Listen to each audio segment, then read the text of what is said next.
Hello everyone, welcome back to my channel. Today I'll be reading Princess Daisy and the Dazzling Dragon. This is the third book of the Princess Academy series, and I'll be reading the first two chapters in this book.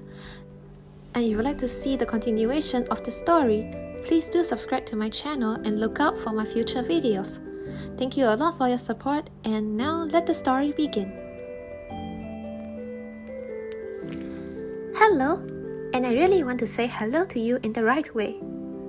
Should I say, "Good day, Your Highness"? That doesn't sound very friendly, and I do want us to be friends. After all, we're at the Princess Academy together, aren't we? Oops, I nearly forgot to tell you. I'm Daisy, Princess Daisy. Have you met my other friends? Charlotte, Katie, Alice, Emily, and Sophia. They're learning to be perfect princesses, just like you and me. It's fun most of the time, but Princess Perfecta isn't very nice. We're really happy that she doesn't share the rose room with us. She's much too mean. Chapter 1. Do you ever get scared of things? I do. For one thing, I'm scared I'll never get 500 Tiara points by the end of my first year here at the Academy. And then I won't be allowed to join the Tiara Club. And I really want to. That sounds so wonderful. And I'm scared of things like spiders and big, fierce dogs. Actually, thinking about anything big and fierce makes my knees weak. Our principal, Queen Gloriana, is scary too. She's very tall and gracious, but she can be very fierce if you do something wrong.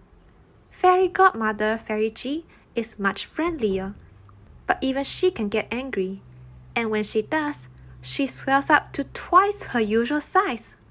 Honestly, I'm not joking. When I first heard we were going to meet a real dragon, I was so frightened I got hiccups. We were having breakfast, and Queen Gloriana and Fairy G came in to say good morning. "Good morning, my dear young princesses," Queen Gloriana said. "I have a very important announcement for the first-year students. This morning, as you know, you have a creative cake cooking for Perfect Palace Parties class. This afternoon, however, you are to go straight to the tower room just as soon as you finish lunch. You are very fortunate. King Percival has agreed to bring in one of his dragons." The room was so quiet you could have heard a pin drop. My heart was beating so fast, I thought I might burst. Then I hiccuped, and I was so embarrassed. "Now," our principal went on, "I want you all to listen very carefully to what King Percival tells you. He will instruct you on how to talk to dragons, and he will give you your tiara points at the end of the lesson. I look forward to hearing that you all have at least 10 points. And then she swept out of the dining hall, and Fairy G, who is much too huge to sweep out of anything, stomped out after her. Of course, we all started to talk at once, except for Princess Perfecta and Princess Florine. Perfecta pretended to give a bored yawn, and Florine immediately copied her. Just because Perfecta was at the Academy last year, she thinks she knows everything, even though she only got about 100 tiara points in the whole year. Princess Alice's sister said Queen Gloriana was furious with Perfecta, and now she's back in the first year with us. "A dragon!" Princess Katie said. Her eyes were shining. "What fun!" "Do you think it'll be very big?" I asked nervously. "Huge and ferocious," Princess Charlotte said. Princess Sophia shook her head. "Queen Gloriana will never allow that," she said. "I bet it'll be a very old dragon that can't even breathe fire anymore." "Come on," Alice stood up. "Let's go and get the boring old cake cooking class over with. Then we can see the dragon for real. Hurry up and finish your toast, Daisy." I looked up at the toast lying untouched on my plate. I didn't feel very hungry, especially when I saw the burnt edges. They made me think of fiery breath. I'm done, thank you, I said. Princess Emily took my hand as we hurried out of the dining room. Don't worry, she whispered. It'll be okay. At least, I hope so. Behind us, Princess Perfetta said loudly, Some people are such scaredy cats. Chapter 2. Our cooking lesson was a disaster.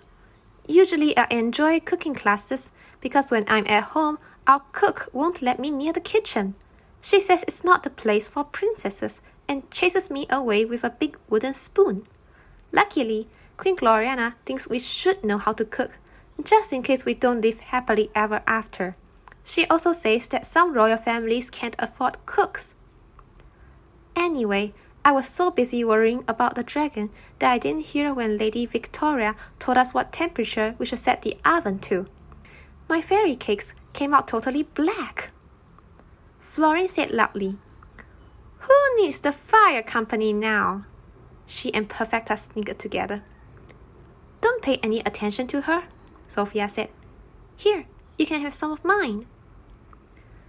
Katie looked at my baking sheet and giggled. They look like lumps of coal, she said. Throw them away quickly before Lady V sees them. She'll throw a fit. Katie was right. They did look like coal, and I couldn't help giggling myself as I looked around for the garbage can. I couldn't find it, so I dropped my poor little cakes into my school bag just as Lady V tiptoed over to us. But we heard her. She wears very high heels. We tried to look innocent as Lady V peered over her glasses at our baking sheets. Not quite as nice as I hoped, she said. Daisy dear, let me try yours. She picked up one of my cakes. Of course, it was really one of Sophia's, and nibbled at it. Oh no, she exclaimed. You used salt instead of sugar. Oh dear me. I can't give a single one of you any tiara points. What disappointing little cooks you are. I was hoping your fairy cakes would be the pride of King Percival's celebration party tonight. Florine sat up at once. You could almost see her ears perked up. A party, Lady Victoria? Lady V waved a dismissive hand. For King Percival's special friends only, Princess Florine. Lots of fireworks and dancing in the moonlight on the roof terrace of his wonderful palace. She looked at us sadly.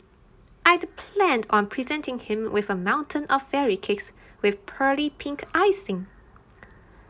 Please, Lady Victoria, my fairy cakes are just right, Perfetta called out, and under her breath she muttered, and I didn't cheat like scaredy cat Daisy. Princess V shook her head.